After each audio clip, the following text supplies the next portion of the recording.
Hey class, Professor Tolson here.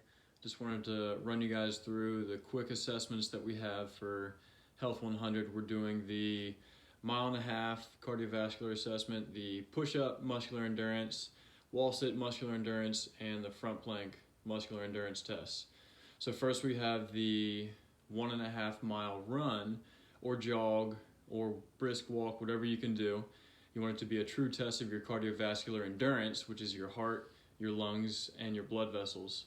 So what we want to do is first get your resting heart rate. You can check your carotid pulse here. And you want to count how many bumps you get, basically between the throat and the neck muscle in here, and you press in lightly into the skin, and you want to count how many beeps you get, or bumps, in 10 seconds. And then you're going to multiply that number by 6. So if you get 10 bumps in 10 seconds, you multiply that by 6 and you get 60 beats per minute.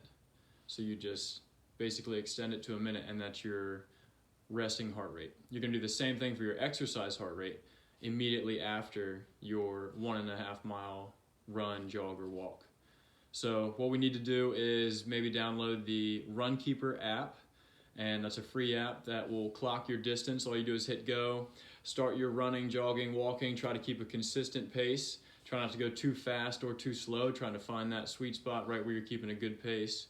You go 1.5 miles. Once it clicks 1.5 miles, set your phone down, and within 10 seconds of finishing that 1.5 miles, you clock your 10-second heart rate, which will be more than your resting heart rate. Make sure you remember the time it takes to do the full 1.5 miles, and you need to record also the heart rate that you have immediately after the 1.5 miles. Okay, so we need the time and your heart rate. For the muscular assessments, the first one you should do is the push-up. And what you want to do is grab your phone, and you can just watch the clock, and you want to basically do one push-up every 2 seconds so that your down phase of your push-up takes a second and your up phase of your push-up takes a second. So if you do 60 seconds of doing push-ups without taking a break, you end up doing 30 reps. So it's 2 seconds per rep, okay? So males are doing regular push-ups, feet together, up on hands, 1 Mississippi down, 1 Mississippi up, 1. 1 Mississippi down, 1 Mississippi up, 2. Females are going knees down, and your feet can be lifted up behind you. Hips have to be aligned with your body. Same thing, 1 Mississippi down, 1 Mississippi up. And you're seeing how many you can go to without taking a break. So just your straight shot of endurance, however many you can handle with that given set. Okay, then we have a wall sit. Your wall sit, you need your ankles, knees, and hips to be at 90 degrees, so right angles. So I'm up against the wall here, feet and knees about hip width. Drop down to where my ankles, knees, and hips are 90 degrees. I just go hands on my hips, out in front or behind my head, and I'm seeing how long I can hold just for muscular endurance, and that's under just a normal clock stopwatch. Lastly, we have the front plank. So we're gonna go hands apart, okay?